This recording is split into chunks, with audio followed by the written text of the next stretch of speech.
believed in reincarnation. Tina Turner. The life story you may not know. In our exclusive extract from Tina Turner's new book, Happiness Becomes You, A Guide to Changing Your Life for Good, the legendary singer shares the deep wisdom that underpins her long-standing faith in Buddhism and reveals how you can use it to find happiness in your own life too. I first learned about the workings of the universe from my daily experiences growing up in Nutbush, Tennessee, a small rural town. I loved spending time outside, running through the fields. Even as a little girl, I sensed an unseen universal force. As I walked through the wide-open pastures each day, I learned to listen to my heart, which taught me that you and I are connected to each other and everything else on this planet. Even though I've felt it instinctively since childhood, it wasn't until I was in my early 30s that I began to consciously see life in this way. I'm not sure if the 9-year-old me handpicking cotton in Tennessee specifically dreamed of a day when the 49-year-old me would be shaking hands with the Queen of England. Yet, on some deep level, even that far-fetched dream was always within the field of my imagination. Who would have expected any extraordinary outcome from a farm girl like me,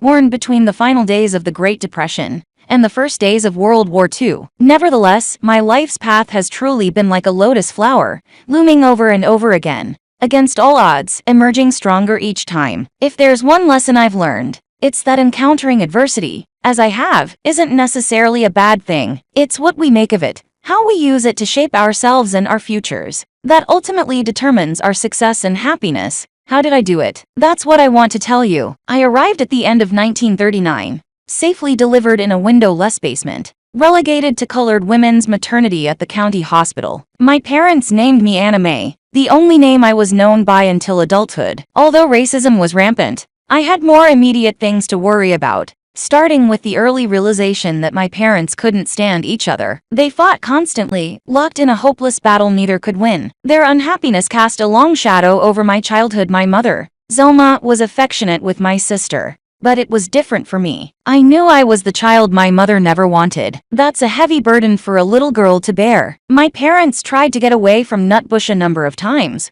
hoping that a change of scenery would give them a new life, and they left their young daughters behind. When I was only 3, they went to work at a military base in Knoxville, more than 350 miles away. We didn't have a phone, so we had no contact while they were gone. It would have felt closer if they had moved to the moon, since at least I could see the moon. Though my mother was always emotionally distant from me, her side of the family was warm and caring. I adored my fun-loving grandmother, Mama Georgie, and my cousin Margaret, who was 3 years older than me. Margaret became my first mentor, best friend, and soul sister, and in some ways she was even a mother figure, including having the talk with me as I entered adolescence, the only person who did. When my parents went away, they left me with my paternal grandparents, Mama Roxana and Papa Alex, who were strict and somber Bible-thumping folks. It was agony for me. Not one bit of my natural rambunctiousness was allowed in their house. Baptist Sunday school became obligatory. When I finally got old enough to join the choir,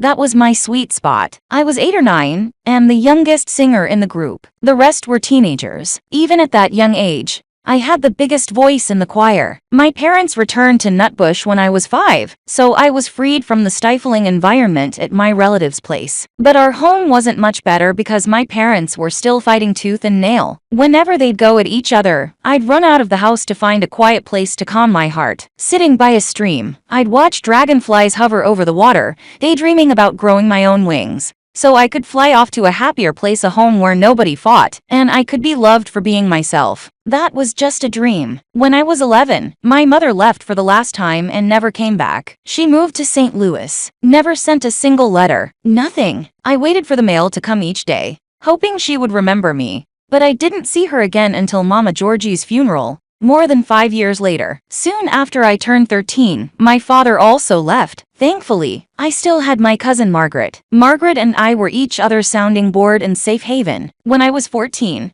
she told me a secret I never expected to hear. She was pregnant. This news confused me, because Margaret was always so careful in her life. She confided in me that she had decided a baby and college weren't compatible, so she was determined to terminate the pregnancy. Tragically, at the end of January 1954, just a week after she revealed her biggest secret to me, Margaret died in a terrible car accident. I couldn't believe it. Not my Margaret. The light of my life. I was devastated, lost, alone. After Margaret died, there was a lot of talk about God's will. I couldn't verbalize my own vision of God then, as the vocabulary hadn't come to me yet. Something told me I had a piece of God in my heart, even if the traditional beliefs of my family and the way they practiced religion weren't right for me. After Margaret's death, I knew I'd have to find my own way to carry on, to construct my own path to happiness. 11 years later, when Mama Georgie suddenly passed away, my mother invited me to live with her in St. Louis. That's when I began a whole new life. When I was 17, I went to the Club Manhattan, a bustling, smoke-filled music venue, where I met two men who would play important roles in my life. The first was Raymond Hill, a talented sax player with whom I had a brief romance that produced my beloved son Craig. The second was Ike Turner. Ike became a mentor to me and launched my musical career. I was thrilled. There I was, a teenager, standing on stage, dressed in fine clothes, singing my heart out. I never imagined that kind of career was possible for me. It seemed like a dream come true, until it wasn't. Against my better judgment, Ike became my first husband. The best thing our relationship produced was my second beloved son Ronnie. Living with Ike was a challenging series of ordeals. He changed my name from Anna Mae Bullock to Tina Turner in the early days of our relationship, despite my protests. After that, during our difficult ascent to fame in the 1960s as the Ike and Tina Turner Review, I suffered years of domestic violence, both emotional and physical. Busted lips, black eyes, dislocated joints, broken bones, and psychological torture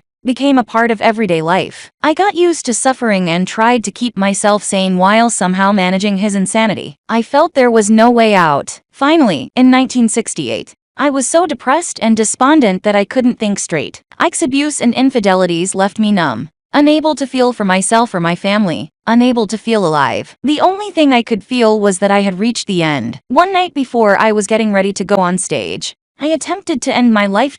People backstage noticed something was very wrong with me and rushed me to the hospital, which saved my life. At first, I was disappointed when I woke up and realized I was still alive. I thought death was my only chance at escape. I tried to pull myself out of despair as best I could. It occurred to me that maybe I had survived for a reason, for some greater purpose. From that point on, no matter how tough life was, my instinct, my heart, told me to just keep going. Where was I headed? That was still unclear. The early 1970s were a difficult time, both personally and professionally. I was often distraught and exhausted from the abuse, and it was getting harder to hide it from the people around me, who weren't blind to my problems. One day, our sound engineer said something different to me. "Tina, you should try chanting. It will help you change your life." Wasn't chanting something hippies did? I soon forgot about it. A couple of months later, Ronnie came home carrying what looked like a lacquered brown wooden rosary. He said excitedly, "Mother, these are Buddhist chanting beads. If you chant Nam Myoho Renge Kyo,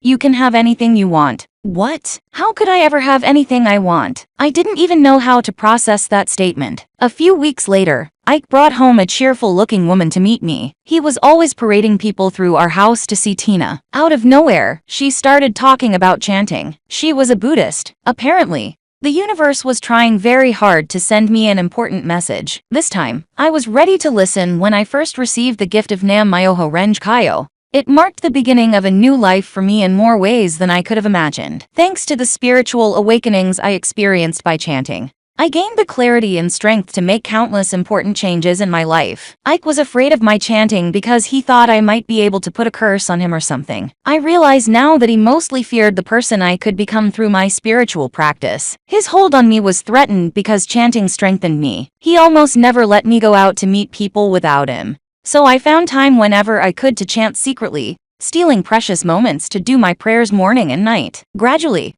I felt I was getting in sync and rhythm with life on the deepest level. The more I chanted, the more I felt my true self, my inherent Buddha nature, awakening. My life condition kept rising, and I developed a newfound feeling of detachment around my husband. I became so strong inside that eventually our conflicts began to feel like a game, like some sort of karmic test. In the midst of chaos, I felt as if I had been reborn. Slowly but surely, I increased my Buddhist practice over the next couple of years. I became stronger, so strong that in the summer of 1976, I finally found the courage to escape from the unhealthy domestic situation I had been trapped in for so long. It lifted my life condition, and it can do the same for you.